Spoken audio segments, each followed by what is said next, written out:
In 1502, a year after Rodrigo de Bastidas discovered this place, Christopher Columbus arrives to a fishing village. The people call this village by a name which means abundance of flowers, abundance of butterflies, abundance of fish. This name was Panama. Today, the presence of Jacob Dominguez Castillo, His Excellency Ambassador of the Republic of Panama to South Africa. Bienvenido, Jacobo. How are you? Gracias. Excellency, Panama established relations with South Africa 20 years ago. We opened an embassy for the first time in the year 2000. At this point, how would you define how those relationships have moved forward, and how do you foresee the future between Panama and South Africa? Thank you, Rodrigo. Well, we can tell you that today our relationship with South Africa have been going forward. We have been trying to accelerate the process of exchanging ideas and cooperation with the country. As of today, we think we have accomplished half of that. We can do much better. We're trying to do much better. Today, we're establishing commercial trade that we had not had before. For instance, we have large corporations looking into Panama as a base to have their operations develop and grow from South Africa into the Latin American region, specifically in the Central American region, where Panama has a hub, an air hub, and as you know, the Panama Canal. Having the corporations, the South African corporations based their offices or American headquarters there, they would be able to trade easier with the northern side of America, and also with the northern side of South America, which is a huge area and has a huge potential.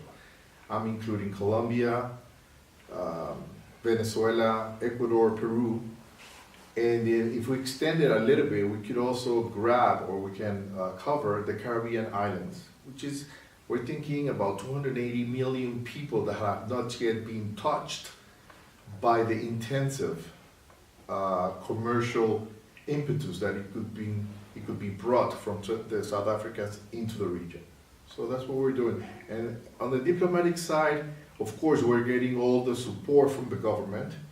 In fact, we just had a meeting last week with some members of DIRCO that are promoting this. Last 6 months ago, we had the Deputy Minister of Transport going to Panama with 18 different members of different corporations. Among them, we had MTU, Rolls-Royce, Transnet, the port of the National Port Authority, and some others. World Marine, which is a huge company out of Cape Town that oversees ships and also petroleum carriages. So I think we're doing well.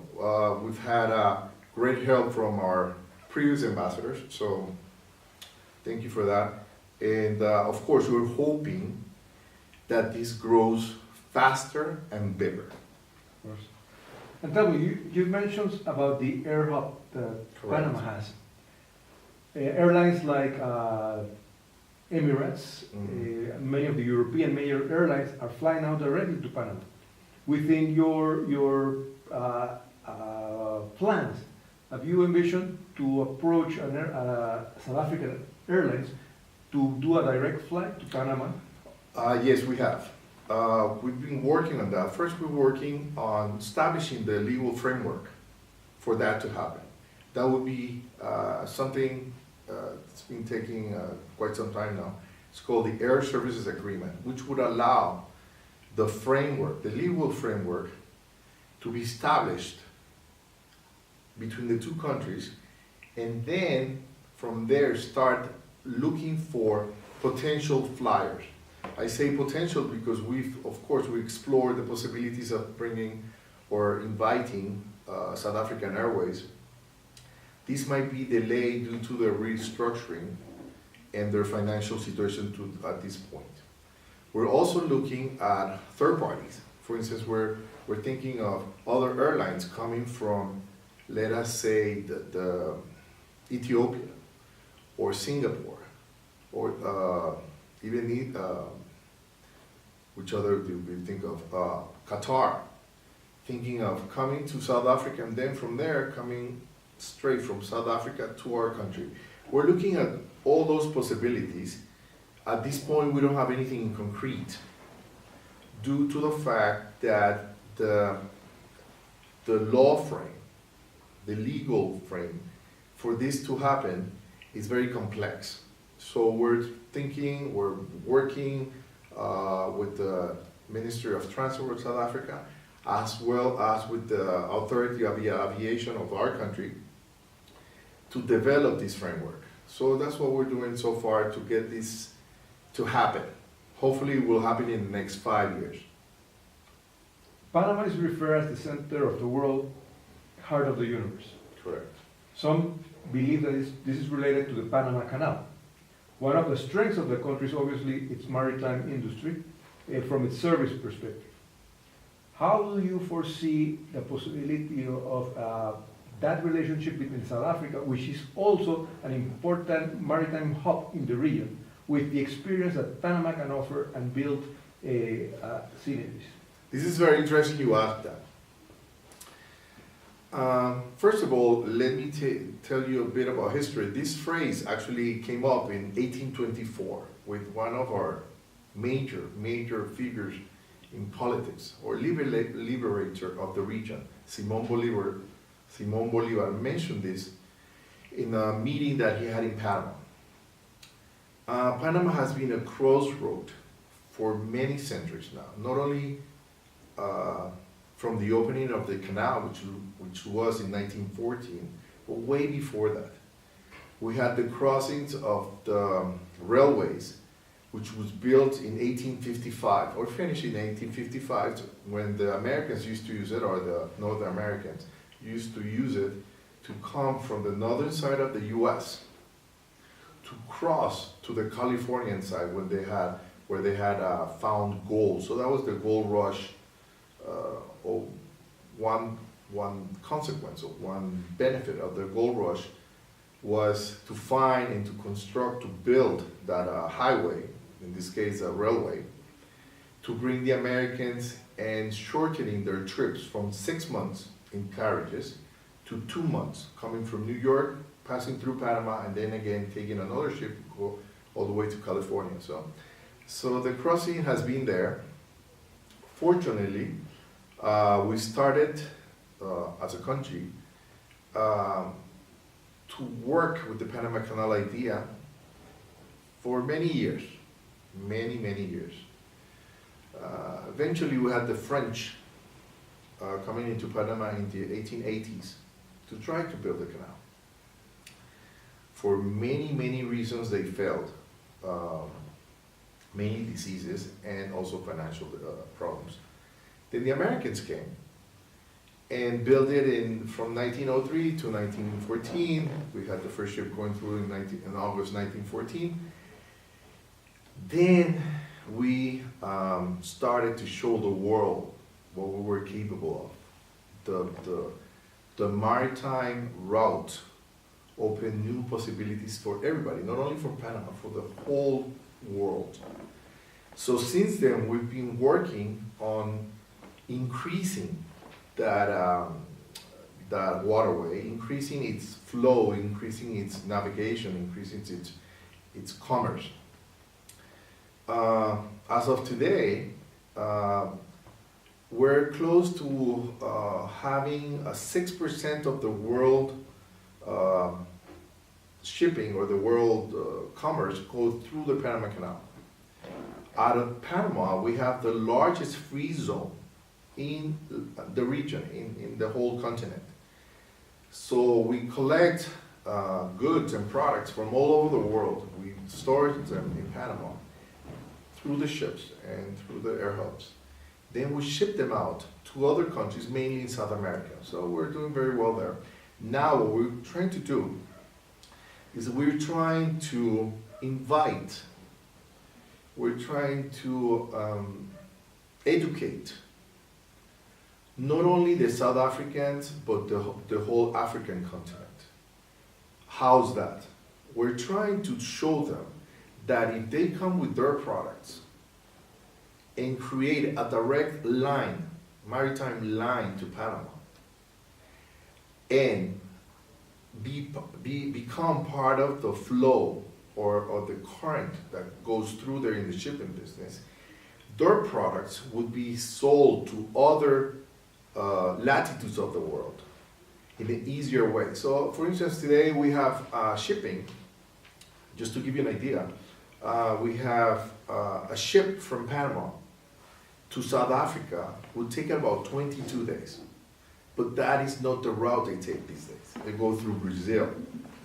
Why? Because our exchange, our commercial exchange is not yet developed in such a way that we can take advantage of one ship to carry the whole cargo that way and vice versa. Because shipping implicates costs.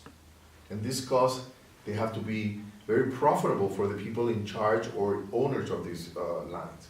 So what we need to do is we need to create bulk produce or products that could just fill up a ship from South Africa, let's say from Cape Town or from Durban, and then we take it all the way to Panama. That will take 22 days, 23 days.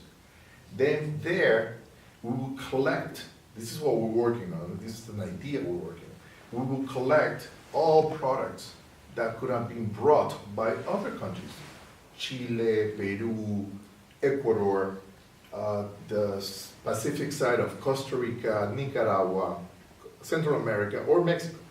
They would meet in Panama at a storage house and fill up that same ship and coming back to South Africa, lowering the cost of all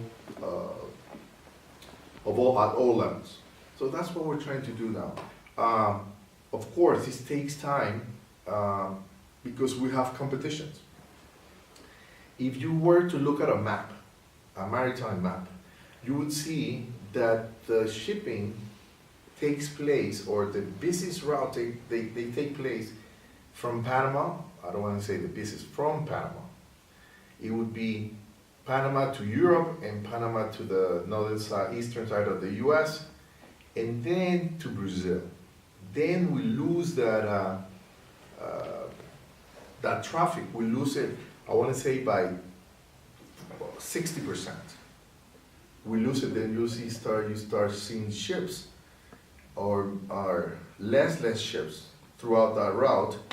And that is why we're now working with the South African government and also with the Namibian government to establish better port relations, better I wouldn't say ship handlers, containers, TEUs. We need to bring them and show them what South Africa could do by joining us in Panama in the maritime business. And you mentioned Namibia. What other geopolitical interests, apart from South Africa, does Panama has in the continent? Okay, so we're a very small country. We're 3.8 million people. We have 55 embassies around the world. Among those embassies, we have 3 embassies in Africa. One is in Egypt, the other one is Morocco, and the other one's here in South Africa. Now we have plans to open one in Accra in Ghana, which is already in the works. We have also planned to expand our diplomatic affairs to Nigeria and Kenya. We're also looking now at Zambia and Mauritius. We have not yet established any of them except Ghana or Accra.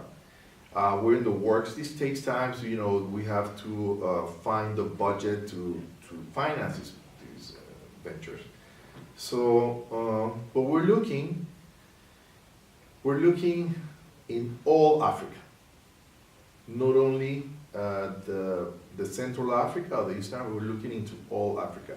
We have relationship from here, from our embassy in South Africa, we have relationship with Namibia and Botswana.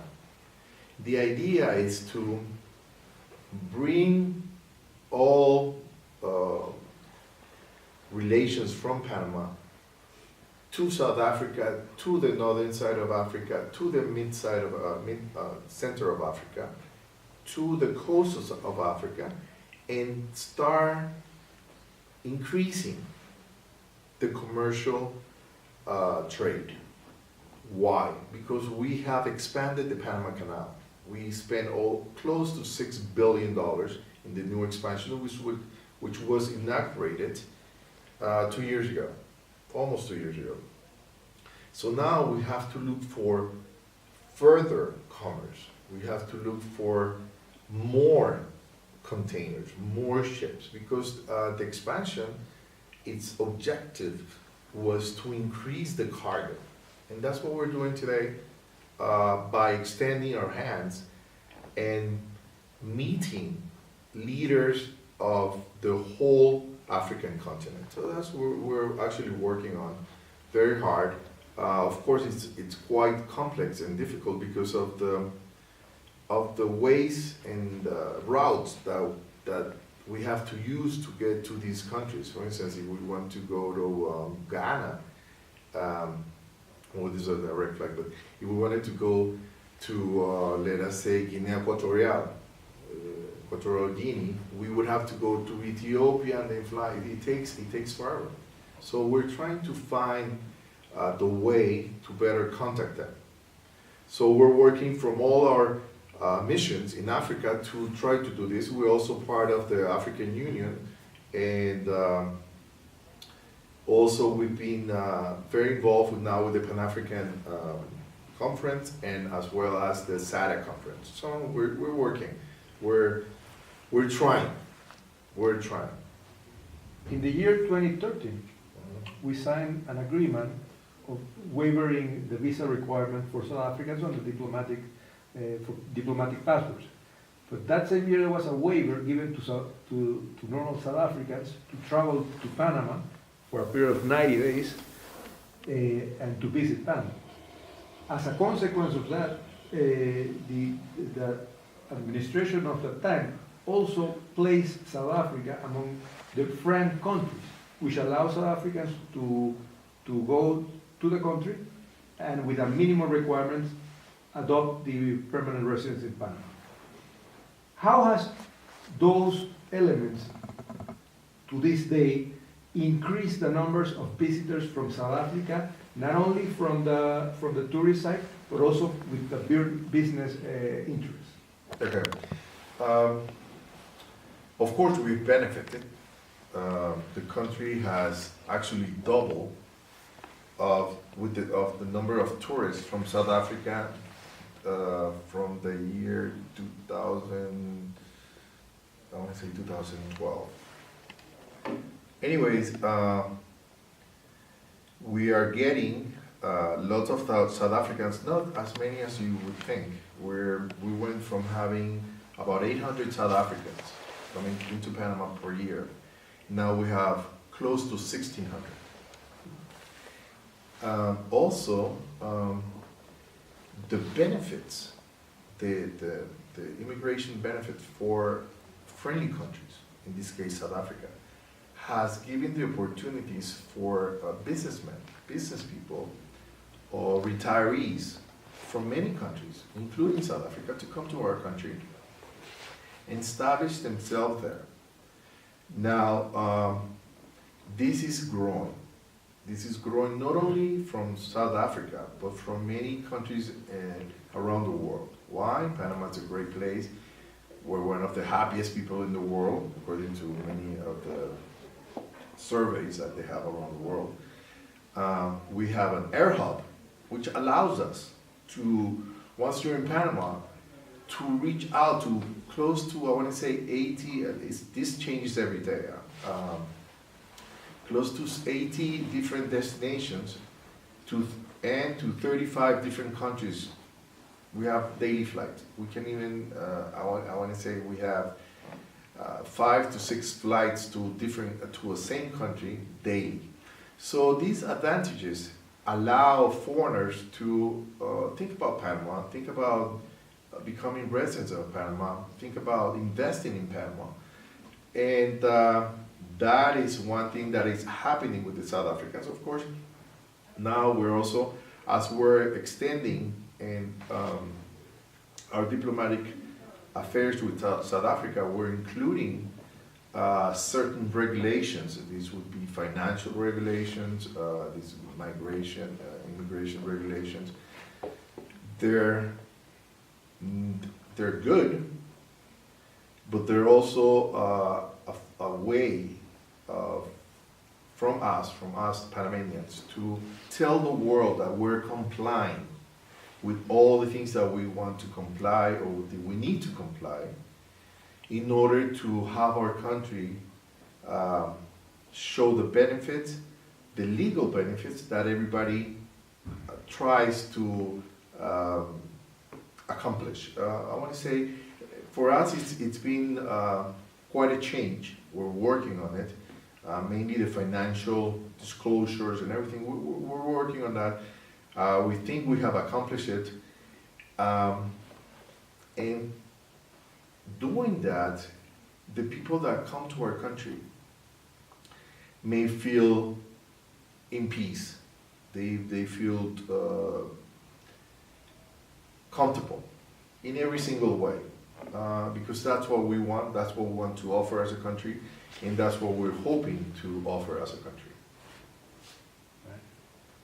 In 2010, South Africa had the honor to be the first African country to host a World Cup. 11 October 2017, Panama had the honor to be for the first time qualified to be part of the World Cup in Russia. What are the mixed feelings of Jacob Dominguez as a Panamanian to know that your team, Marea Roja, is going to be in that honor? Well, I actually get goosebumps due to the fact that for the first time we make it to a World Cup. This comes about with great work, training, effort. I want to say that the whole Marea Roja, which are the fans of our country, we've been there giving hope, giving support to our team for them to get to this point. As a Panamanian, it's just, I tell my kids, I need to go to Russia. I want to go to Russia. Why? Because this might be my first time, but God knows when it will be the next one. So we need to be there. We're very proud. We had lots of efforts. We had a lot of strategies to try to get to this point. We changed coaches. We changed players. We went to train to different levels of the sea level, mountains. We tried everything. It took us forever. First time in our lifetime that our country goes to the World Cup. We're very proud. We're hoping for the best for the country. We have some difficult adversaries. Our first game is with England, so we're hoping we do well with them. Anyways, we're very proud. It's been, we can say it's been a proof. It could be a proof of what consistency and persistency can do for one person, for a team, or for a whole country. Ambassador, any final words for the viewers and readers of Ambassador Reg, invited to come to Panama and visit us and enjoy our beaches, our mountains, our Panama Canal? Our country is the best. We invite you all.